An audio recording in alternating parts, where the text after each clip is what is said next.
So now we are coming to the very last part, the very last type of the transformation, which is called enlargement, or in some resource they call it dilation. They actually just mean the same thing.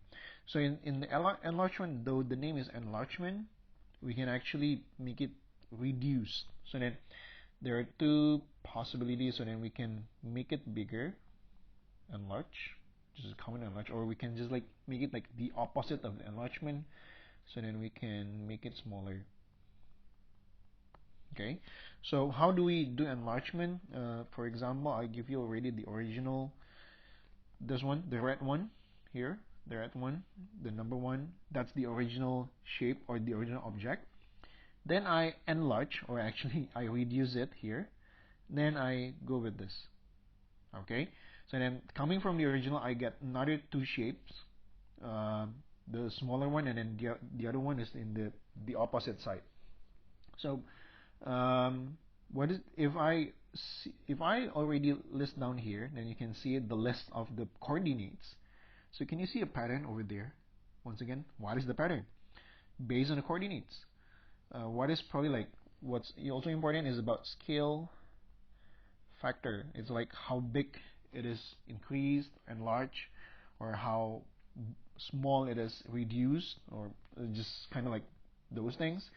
So in the sense of this, and then if you see based on the coordinates that we have, right, based on the coordinates that we have, so going from 1 into the second, which is reduced, 3 becomes 1.5, 2 becomes 1, 2 becomes 1, 5 becomes 2.5, and you see the pattern.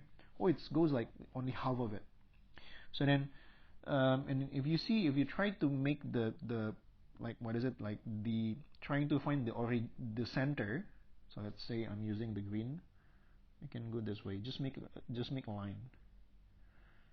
So then if we make the line and then it cut up in the same intersection, that this will be the center of enlargement. So this one is rather simpler compared to the rotation. And then how do we find the scalar factor? Is just see the distance or see the coordinates. So this one, scalar factor, normally written as k, is half. So it's reduced, becomes half of the size. And then 1, 2, 3, so then it goes this way. If you see the shape, it becomes the opposite. See, right? So at first the b is on the top, now the b is in the bottom.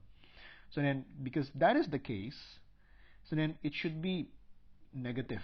So the scale factor must be negative if that is the case. Then it depends on how much negative. Is it 1.5, or is it twice, or is it exactly the same, or all those things. But in the point of this, because if you see the shape, they're actually the same, but it's just that it's on the opposite side, and then the position is also like flipped.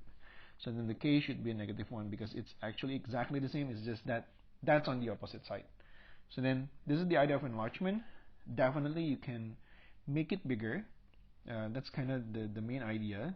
But then we also need to know that we can make it smaller, or even we can make it as like the opposite, like this. Okay, so I think that's all. Hopefully all this videos help for you to understand what transformations are meaning. And on the end note is actually we can combine the four transformations. Then we have to be careful with the order. Okay, so we have to be careful with the order, and then we can combine everything.